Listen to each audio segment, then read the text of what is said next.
Mes amis, bienvenue à Hebron. Et derrière moi, vous voyez le magnifique édifice de la Meharat HaMachpelah. Un édifice tout à fait extraordinaire. Des grosses pierres qui vous rappellent les pierres du Kotel, les pierres du mur des lamentations, comme on a traduit en français. Et si maintenant notre caméraman veut bien diriger sa caméra vers le côté sud, vous voyez un bâtiment qui a été construit adjacent à la paroi. Et ce bâtiment-là, mes amis, est une mosquée. Cette mosquée a été construite par les musulmans au début du Xe siècle, pour la bonne raison qu'en bas de cette mosquée se trouve l'entrée de la caverne.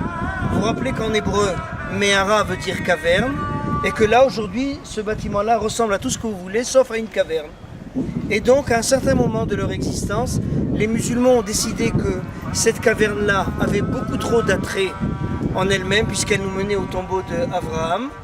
Et malgré tout le respect qu'ils ont pour Abraham, ils ont jugé que cette attraction vers le tombeau d'Abraham pouvait porter préjudice au tombeau de leur prophète, à la Mecque. De ce fait, ils ont décidé donc de boucher l'entrée initiale de la caverne et de construire, ils ont fait un acte de piété, de construire une mosquée. Okay. Maintenant, un peu plus tard dans leur histoire, en 1267 exactement, les musulmans vont faire un deuxième acte d'hostilité envers les juifs.